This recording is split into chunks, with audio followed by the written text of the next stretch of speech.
G'day, ladies and gentlemen. Welcome to another episode of the Fight for Success podcast. I'm today joined by Richard. Richard, welcome to the show, mate. It's so great to be here. Thank you so much. I know that we're different time zones and so far away, but so glad that we're able to connect, Michael. Love that, mate. So where are you coming in from? I'm originally from Northeast Philadelphia, but I'm currently here in Central America in Costa Rica, and I've been here for the last 22 years. Awesome. So what made you move to Costa Rica? Kind of prepared for that prior, and that's an excellent question. As far back as high school, I know that instead of going to Ivy League and studying medicine, law, engineering, or architecture, I was into languages. So I doubled down on Spanish and communication at the University of Arizona. During college, I did some internship with a television company called Telemundo, and post-grad, I worked for an importers of Corona beer. So like I was always working with jobs that involved Spanish sales and public relations. And then at 27, I had the chance for my own walkabout. Good friend of mine had a call center in Costa Rica, wanted me to come down for a couple months to train in English with his staff. And 2 months turned into 4 years. And being in a call center, because I know Australia has call centers, it's not all what you see on TV. A lot of people earn a very good living there, and it could be a wonderful occupation. And so I kind of learned it, Michael, from the inside out. I saw the gripes, the good and the bad. And so I learned how to enhance the experience for the agents and for the clients. And so in my mid 30s, I saved enough money, was mature enough, and had my impulse control, where I was able to throw my hat in the ring and start my own call center. Love that. Here we are 14 years later. Love that.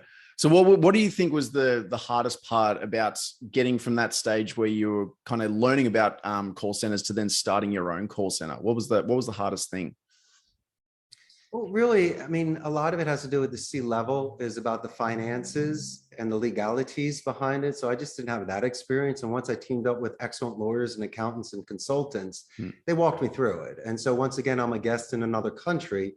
It's imperative for me to understand their labor laws, and once again, to do things legally, because I'm very selective of the campaigns that come in here. And besides just wanting to fulfill the needs of the clients, Michael, it's very important to fulfill the need of the agent.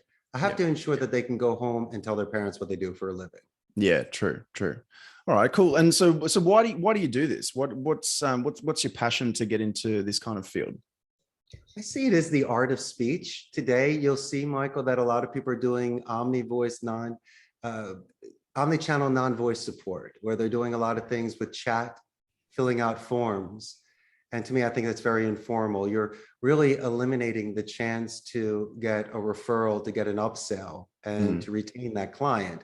And plus, be able to understand a little bit more of the client with whom you're working.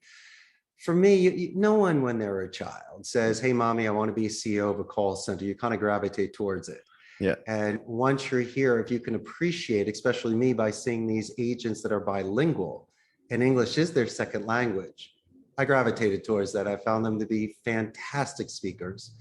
And as I mentioned before, the art of speech, the fact that I can mention a thesaurus to expand their vocabulary, we can work on strategic and diplomatic delivery to ensure that the customer has an excellent experience. And, you know, there's certain things that we do here that just do not compromise ethics, values, or morals. We're really looking to increase their self-confidence and self-reliance. And my main goal, my friend, because the margins are great at a call center and you can do very well, it's not that. The fortunes will come, but it's more about feeding families. Yep. I am here and I'm capable of feeding 150 families. And so for me, that's extremely fulfilling. That's awesome.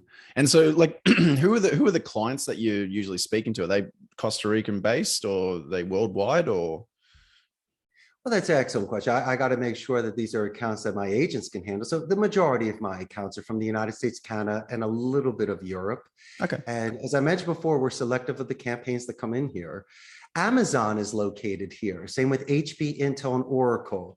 So they are snatching up a lot of the level 1 entry-level support. So if you and I are looking to scale a campaign and bring in 30 seats, there's a very good chance half of them could be freshmen, where they're graduated, they're bilingual, and they have skills, maybe even work experience, just never at a center. And that's better for me and you, because we can mold them. They're not coming in with bad habits, and anybody can learn how to use a computer system, a phone system, and read a script. That's not what I'm worried about. But my main focus focus is your soft skills, Yep. and for you being able to expand this sort of professional mannerisms so you can grow. I'm really looking to promote from within and delegate. So anybody that has merit will definitely be on my radar for growth. Love that. That's that's a really good philosophy to recruit people as well. We do a similar thing at our company where we try to get fresh like financial advisors, because that way we can kind of teach them the way that we do things. They're not bringing in baggage from previous companies or different mindsets that they've picked up along the way. We can kind of teach them the way we do it, and that way they can deliver the same messages and the same like flow to our clients as well. So excellent. We created a gamification culture here where I'm a little bit older than you, and one of my hobbies, which turned into an obsession, is collecting and restoring old jukeboxes, pinball machines, and retro arcade machines. So I have a happy medium. I have a free play game room. So agents from other departments can meet one another. They can let off steam. They can recharge batteries. I've even seen people fall in love by the Pac-Man machine. But the most important thing is, let's just say hypothetically, Michael, today is your first day coming to Costa Rica's call center, and class starts at 7 a.m. Actually, no, from 7 to 7:30 is recess. I want you to play with the other agents, know your supervisors, hang out with me, so you're relaxed. So when you're in class, instead of absorbing a lot of the information, you start to contribute. And so I've seen that with people where I can onboard and ramp them up quicker through this sort of non-threatening neutral medium where they can relax and have some fun. So gamification for me is very important. I don't need you going out and having a smoke, looking at your Instagram, or just being by yourself in the corner. Why don't you hang out and have some fun and make some friends? And that will be able to reduce any sort of attrition you have when people start meeting and spending time together. Yeah, that's true. And like, do you feel, over the past decade or so that, people have been staring a lot more at their phones rather than kind of, talking to their colleagues a lot more and having that kind of social, presence at work? Absolutely. In fact, they kind of referenced one of the Brat Pack movies, The Breakfast Club, where it couldn't have existed today because no one was going to talk to each other. And so I'll see people sitting in the diner or the lunchroom, and there could be 5 people at a table and they're all staring down at their phone, and I'll walk past and tease them because I'm old school Generation X. And but that's okay. I mean, if that's their thing, I can't force them to change. But there are 2 things I really encourage here. And a lot of it, once again, is the art of speech, right? Because most people are texting these days. And I also like when people write in cursive. They were taught it, they just don't practice it. Yeah. And so anytime they can do written and spoken art and speech, I approve of that and I encourage that. No, I love that. That's awesome. What do you think's the biggest thing that's changed from when you started a call center to call centers that are in today's world? Wonderful question. It's somewhat obvious in regards to what happened with COVID. Legally, I was allowed to have 50% here. I put about 20%. I keep people here at the office for PCI compliance because of credit cards and sensitivity. Onboarding agents here, brand new agents here. Something happens at someone's home because of work from home, because of internet redundancy, a backup generator for electricity, or immediate IT support. Those are the challenges that we have. But if something happens, my 300-seat call center is so centrally located that somebody could be here on a turnkey station within about a half an hour. But let's talk about this. It's a lot of people hire the call centers for the brick and mortar, for that sort of stability and electricity and support. But, today, a lot of people are working from home. It saves them time. It saves them money. They could still work out of their homes with the infrastructure we have. But without sounding selfish, I lost the fact of being able to walk through packed rows and being with everybody and breaking bread with them and just having those sort of moments where not just I know your name and say, good job, champ.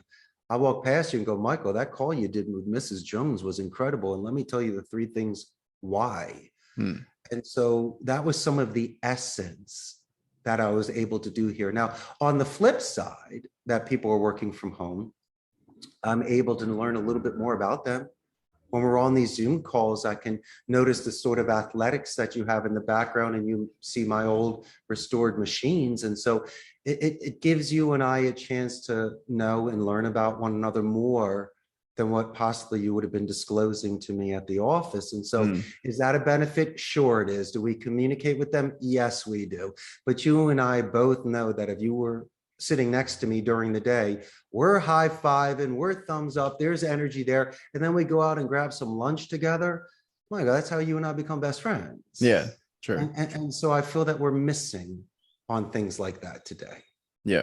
Did you think that's impacted your company at all, or is it more just your kind of relationship with the work colleagues? The only thing is the physical aspect, but I mean, I'm still spiritually with them and I speak with them. I've saved money because if there's less people here, it's less electricity and wear and tear. But then again, I've had to invest in equipment to send to their homes. It's a give and it's a give and a take. But you know, if I'm able to fulfill the agent's needs, they're able to do their job and there's no shenanigans, it works. But I do know this, that when people are together, you build off of that sort of synergy. Yep. Where all parts work together for the common good of the whole. So I don't know how you want to explain it, but we did lose something like that. I try to make up for it as much as possible and it's working. But obviously when you see something live, it's a lot different than when you see it on video. Yeah, true. In Australia, they're starting to get everyone back to the offices. Is that happening in Costa Rica as well?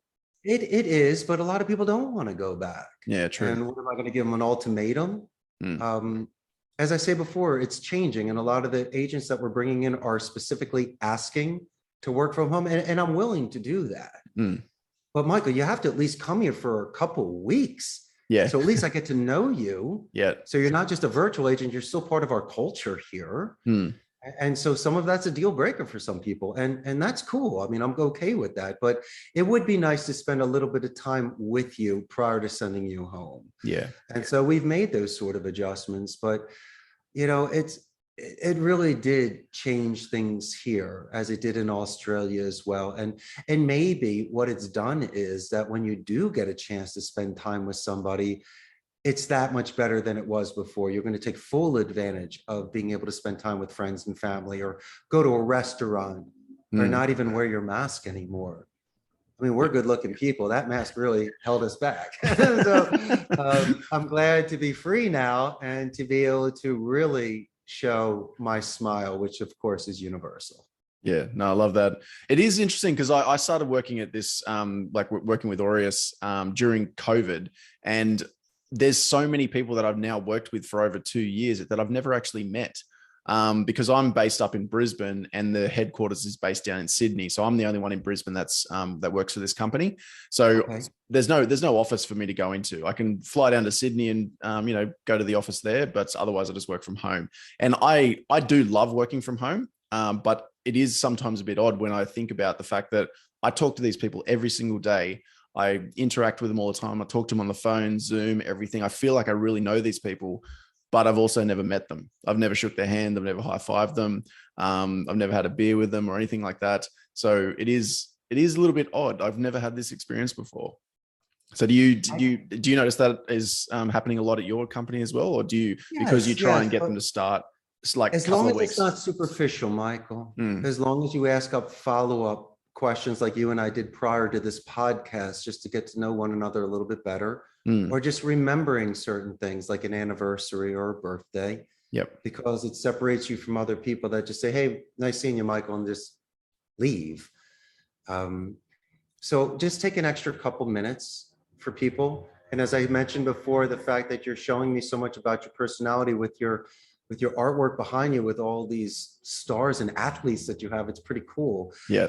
It really does give me a chance to get to know you a little bit better. Yeah. But it's okay. A lot of it has to do with internal. I don't know what's happening in people's lives. I don't know if they're exercising or they're healthy or have a good sleep cycle or their relationship with their family, because regardless of coming into the office, when people are working with me, you can kind of tell somebody's off that day. And so if they're here or if they're at home, what we try to do is, if they're at home, there's no scene on the floor. But let's say someone is here, Michael, we'll take them off the floor to not have any embarrassment or to put them in a weird position.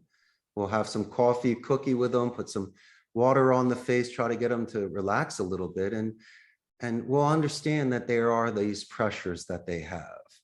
And when we take that into consideration, as long as it's not a deal breaker, right? They're not breaking the labor laws. What I will say is, Michael, you're out of character and you're better than this. Yeah. You've done better work. Remember last Wednesday when you did 12 in a row? And so it's a great way just to be grounded, to humble, and to reset and refocus yourself. And I'm in a position, Michael, because I'm an owner of a company, I have leverage. I could hire or fire you. I could make or break you. Yep. Do I really need to show that power and scream and yell? Was that going to make me feel better? No. It's actually the worst leader you could be. And so you really judge somebody's character during chaos. Yeah. And if I can, bring myself down to a certain level where I can relate with this individual, even though we're on two different planes there, but I can relate to them as a human and show empathy, really show compassion. Chances are not only this individual not going to quit, but they're going to be a positive representative to me when I'm not around, and they're going to spread that sort of love and energy on the floor with the other agents, because we can always have wins together and high five, but our friendship is really based on the times when one of us got knocked down or we both got knocked down together and we stood by one another. And sometimes you have to be black and white with your friend, be forthright and tell them what to do so they can fix themselves. And so by being that sort of leader, I have no problem being very candid and listening to people and just telling them what I believe would be in their best interest. Yeah. Wow. Okay. Oh, no, that's a very good point. Mate, what is it that keeps you inspired to keep motivating your staff and keep pushing this, your business forward? What is it that keeps inspiring you to keep going? Thank you, my friend. Well, it happens prior to work. I get up every day at about 5:30 to work out for 2 hours in my home. Yep. Besides my own diet, I'm healthy with a good sleep cycle. I like me time, Michael. I like to work out in the mornings where I'm not listening to the phone and I can think about things and have image streaming and decompressed stimulation. I'm not very good with Eastern meditation. I don't have that sort of structure, but I do find ways in order to rebalance myself. I enjoy washing my convertible car on a Sunday, and me with my pinball machines, I can do a pinball marathon. And so these are the sort of reinforcements for myself, my own personal things. Recharge my own battery. So when I do come into the office, I'm already starting off at a 10 and clicking my heels and feeling great that day. Yeah, that's awesome. If I can't start with myself and make myself stable, how can I expand and focus on others? No, I love that. And okay, let's dig into the like what you actually do to recharge. So when you do your workouts, what are you doing? Are you doing like weights or cardio, or what are you doing? You really want to hear the real deal? Yeah. So I get up at 5:30 every day. I do a half an hour of cardio, either on an elliptical or a bike.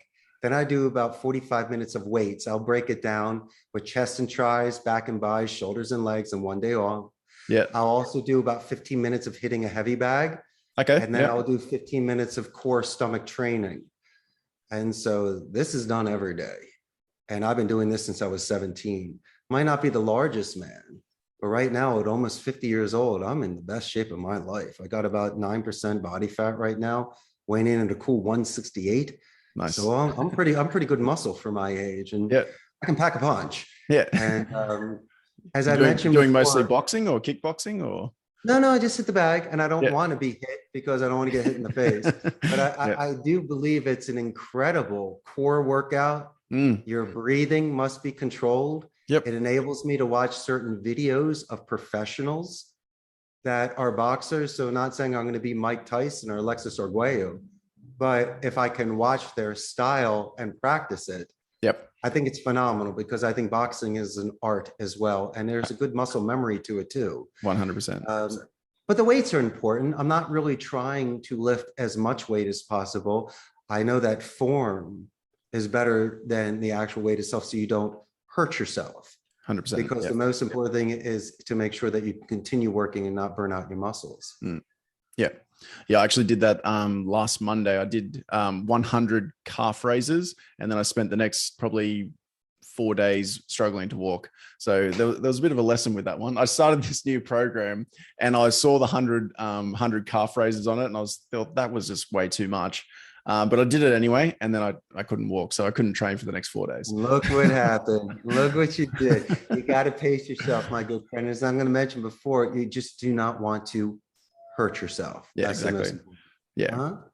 No, it's awesome. So you've been doing punch in the bag for a long time then. So have you ever actually trained boxing or anything like that?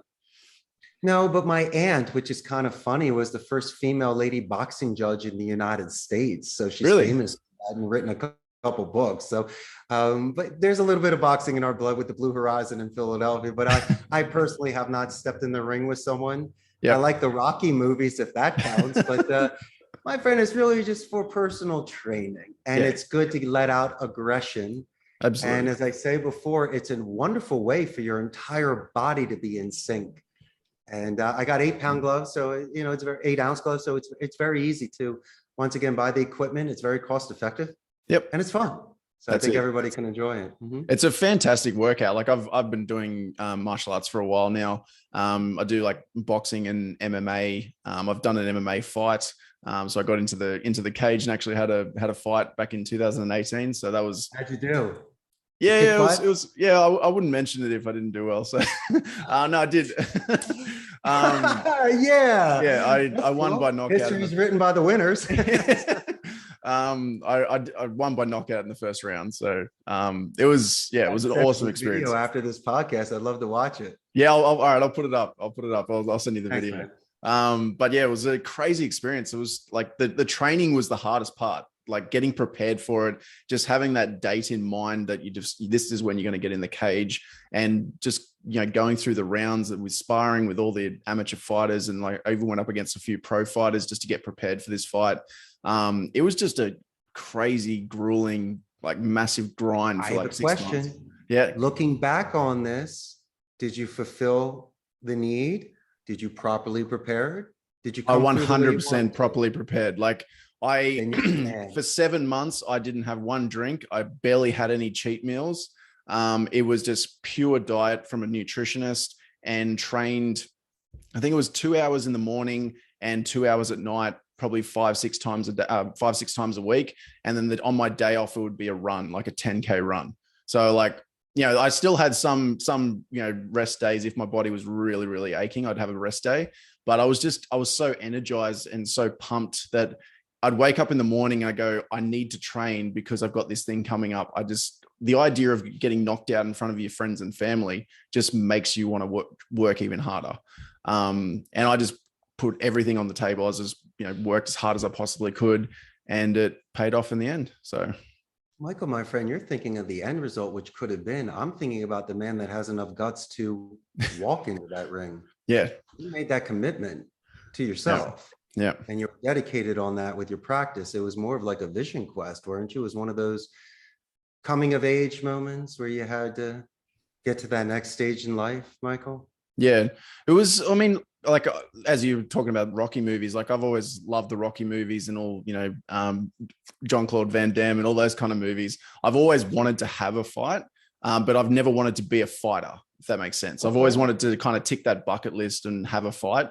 And so I found this program, which is designed for people who have never had a fight before. It's only designed for people who have never had any martial arts experience, and you go through 6 months of training and then get prepared to go into the cage. And so I went through that program. You were a bully in high school? Didn't you protect somebody back in the day? Yeah, I mean, I've always enjoyed boxing. So I've always kind of like trained, but kind of like what you were doing, just hitting the bag. I've never actually been taught how to fight. So yeah, it was a crazy experience. I saw that video of one of your guys fighting the Roo back in the day that was almost about to attack his dog, and the guy ran out there and gave him a good shot right in the face. The kangaroo just like, what just happened? Yeah. Unbelievable. That thing went viral. Yeah. That was crazy. Mate, you also you do up jukeboxes. Is there any particular bands or anything that you play on repeat? Glad that you asked. In fact, I brought a prop here. You are literally looking at the number 1 INXS fan in Costa Rica. I'm a huge INXS fan. I love them when they were the Farris brothers to the vegetables to INXS. As far back as 77, your shows in Perth and when they were on the old mining towns. But no, I have your 45s on my jukebox. I also have the vinyls as well. I do dig some old INXS bands there, and Midnight Oil, I have a couple of those too. Awesome. But you know, a bunch of different stuff. But you know, it's interesting. These machines here, it's like treasure hunting. So since I have the money for it and I have the space for it, I will look up stuff, drive a couple hours away, kick a tire. Next thing you know, I'm driving back with a 1961 Ricola Regis for a couple $100. That's awesome. And it represents a beautiful era. And these machines are such amazing craftsmanship and have lasted decades. And people preserve them. And so once they're in my care, I have no idea. Half the fun's cleaning them up afterwards and finding certain parts and fixing them up. So it's a wonderful hobby for me. And the fact that a lot of these agents have never played these games before. They're used to Xbox and PlayStation and games on their phone. But most of these pinball machines are older than they are. True. And so to have that sort of experience, because they claim that they've played pinball on the internet, but you and I both know things on the internet are not as good as things live. And I can mention many. Nothing like slapping the side of it and shoot. That's right. So that pinball wizard Elton John mentality really kicks in. And so it's important for me for multiple types of stimulation and experience. And since I'm still a kid, one of my favorite things, once again, are the old school games. Yeah, love that. So you find these jukeboxes, they've already got all the vinyls in it. It's just matter of just cleaning it up, maybe fixing a few things. Yes and no. Some have been in wonderful conditions, and some you got to pull boxes off and move things around, and I almost want to cry. But you know when you find a treasure. And you know that if you have patience, you can bring them back to where they were in their original beauty and glory. That's amazing. Now, I've always loved the jukeboxes. You don't see them as much anymore in pubs or anything else.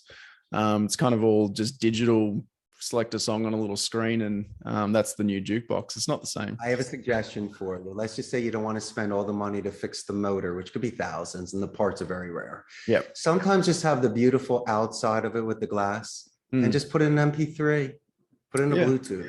I mean, you're still good to go. I mean, if you want to play the vinyls, fine. It doesn't sound so good. People like that sound, and that's okay. These machines can do that. But once you start, the Bluetooth and the MP3, it just sounds so much better. So you can enjoy both. You don't need to spend so much. Just get the beautiful outside, clean it up, and now you got a beautiful piece of furniture that's in your living room that everyone will love and compliment. I don't know. There's something about just dropping a needle on an old record and just hearing the cracks and the pops. I love that sound. And it's getting expensive. They're not easy to find. I know. Like I went into a CD store the other day, and the vinyls were like $90. I couldn't believe it. Yeah, especially in conditions. Yeah. And the needles are even more expensive. And it's a beautiful hobby. A lot of people are really into it. And don't stop. I mean, if it's just a simple record player to start, or what I can do just for fun, because I don't mind, I'll look at Gumtree, I'll look around in your country and see if I can find a jukebox somewhere that's close enough where you don't have to drive 20 hours. And if the price is right, we'll hook you up with one, and you will take it from there. Sounds good. Richard, mate, I've really appreciated you jumping on. It's been an interesting chat. Mate, how can people get in touch with you if they want to have a chinwag with you? Might be expensive, my good friend, but if you can buy that first class ticket, I'd love for you to fly to Australia or Costa Rica. I'll come pick you up at the airport. Mate, I do want to go to Costa Rica, so I might hit you up on that one day. Until that time comes, though, people can still reach me at 888-271-6750. They can shoot me an email at ceo@costaricascallcenter.com. And finally, if I may make a suggestion, Michael, I have a wonderful Facebook fan page for Costa Rica's call center. 97,000 Costa Rican ticos are going to meet Michael Shaw very soon. Wow. That's number one. And if you go there, you can really get a pulse on what's happening in the Costa Rica BPO market, the business process outsourcing. Now, Costa Rica, we're close to the United States. We have a democratic society, no standing army, 95% literacy rate, and an amazing infrastructure. And I'd mentioned some of the big boys that are here. And so when you have somebody walking in here that's bilingual, it might bear the mark of higher education, of slight accent. But mind you, the structure and discipline that these individuals have walking in here. So I'm just taking that sort of momentum and using the way that we were raised by our parents, Michael, and our grandparents, old school, combining the two, because you say things are changing. Not with me. I'm still old school. I could use a pencil instead of a computer still.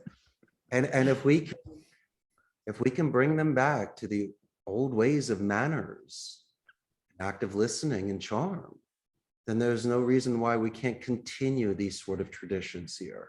And so I'd love for you to check out the page. Once again, you're going to be on there front row center, and we're going to build your fan base here in the land of Pura Vida.